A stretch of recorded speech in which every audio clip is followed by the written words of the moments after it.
Imagine करो कि तुम्हारा पोर्टफोलियो ओपन होता है, तुम्हारे पोर्टफोलियो का डिजाइन बहुत प्यारा है, तुमने बहुत अच्छे अच्छे एनिमेशंस भी उसमें ऐड किए हैं, और चलो तुमने 3D इफेक्ट्स भी डाले हैं। फिर तुम ये सोच रहे हो कि तो क्लाइंट इंप्रेस हो ही जाएगा। बट ऐसा नहीं होता है। क्लाइंट तुम्हारा वो पोर्टफोलियो ओपन करेगा, 5 सेकंड देखेगा एंड फिर बंद कर देगा।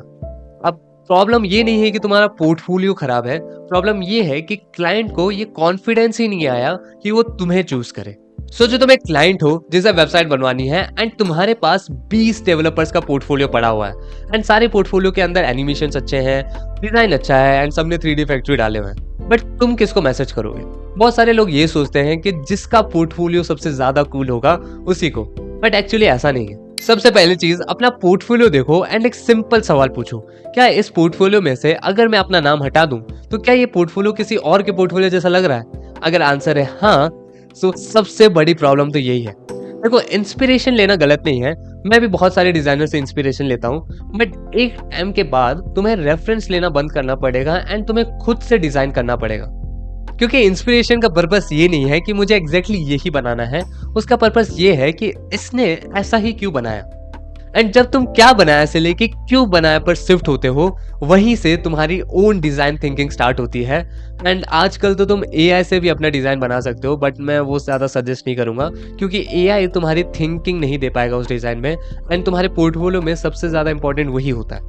अब मान लो कि तुमने अपना ओरिजिनल पोर्टफोलियो बना लिया, ब्यूटीफुल, इंटरेस्टिंग, डिफरेंट, लेकिन अगर मैं तुम्हारा पोर्टफोलियो देख के 10 सेकंड के अंदर ये ना समझ पाऊं कि तुम करते क्या हो, तो ओरिजिनलिटी का कोई फायदा नहीं है। एंड ये ही दूसरी सबसे बड़ी दिक्कत है। एंड मैं मजाक नहीं कर रहा, अगर तुम्हारा वेबसाइट समझने के लिए मुझे तुम्हारा अबाउट सेक्शन देखना पड़े तो तुम वहीं हार रहे हो, क्योंकि फर्स्ट स्क्रीन के अंदर ही ये क्लियर हो जाना चाहिए कि तुम कौन हो, तुम किस टाइप का काम करते हो, एंड अगर मुझे तुम्हारा काम चाहिए तो मैं तुम्हें अप्रोच कैसे करूं। बस, क्योंकि तुम्हारा पोर्टफोलियो कोई एस्केप रूम थोड़ी है कि मैं क्लूज कलेक्ट करूंगा ये डिसाइड करने के लिए कि तुम करते क्या हो। And now we comes to the project. यहाँ बहुत फनी चीज होती है, मैं बहुत सारे पोर्टफोलियोज में देखता हूँ कि उन्होंने हीरो सेक्शन में लिखा है, I create memorable digital experiences, and then जब मैं स्क्रॉल करके उनके प्रोजेक्ट्स देखता हूँ तो वहां रहता है to do app, weather app, calculator, Netflix का क्लोन। प्रॉब्लम ये नहीं है कि आप टू डू ऐप बना रहे हो कि वो बहुत ही सिंपल प्रोजेक्ट है, ये नहीं। प्रॉब्लम ये है कि तुम वही प्रोजेक्ट दिखा रहे हो जो हर एक डेवलपर दिखा रहा है, तो तुम्हारे पास स्टैंड आउट करने के लिए कोई चीज नहीं है।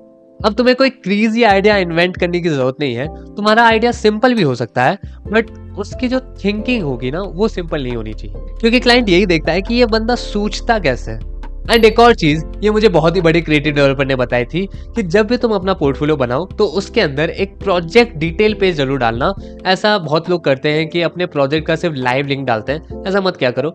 एक प्रोजेक्ट डिटेल पेज बनाओ जहां पर तुम लिखोगे क्या टेक्स्ट टैग है, क्या डिस्क्रिप्शन है, क्या प्रॉब्लम तुम सॉल्व कर रहे हो। तो ये सारी चीजें तुम्हारे एक प्रोजेक्ट डिटेल पेज में होनी चाहिए, एक इंडिविजुअल प्रोजेक्ट के लिए। एंड एक और चीज, प्लीज अपने पोर्टफोलियो को हार्ड ड्राइव मत बनाओ जहां पर तुम 20 प्रोजेक्ट्स डाल रहे हो, 15 एक्सपेरिमेंट्स डाल रहे हो, 20 अनफिनिश्ड प्रोजेक्ट्स डाल रहे हो। ऐसा मत करो। अगर तुम फ्रंट एंड डेवलपर हो तो सिर्फ 3 से 4 अपने बेस्ट फ्रंट एंड प्रोजेक्ट्स डालो, अगर बैक एंड डेवलपर हो तो बेस्ट बैक एंड प्रोजेक्ट्स डालो, क्रिएटिव डेवलपर हो तो बेस्ट क्रिएटिव वर्क डालो। 20 एवरेज प्रोजेक्ट से ज्यादा तुम्हारे 3 जेन्युइनली स्ट्रॉन्ग प्रोजेक्ट ज्यादा अच्छे होते हैं, because the moment I see your first 2 3 projects, मुझे तुम्हारा डायरेक्शन समझ में आ जाना चाहिए। एक पोर्टफोलियो टेस्ट बताता हूँ, उसे जरूर ट्राई करना।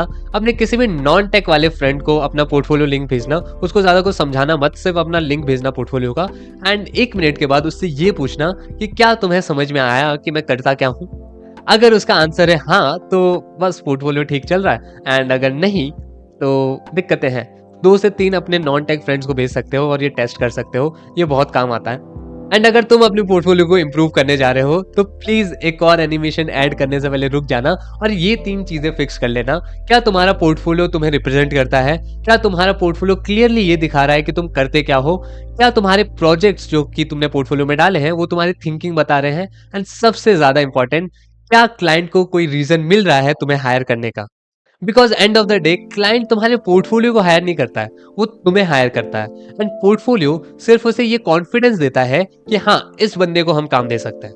And that's it. I hope तुम्हें वीडियो पसंद आई होगी, लाइक जरूर कर देना, एंड अगर तुम्हारे पास कोई क्वेश्चन है तो तुम कमेंट करके पूछ सकते हो, एंड सब्सक्राइब जरूर कर देना, and I will see you in the next one.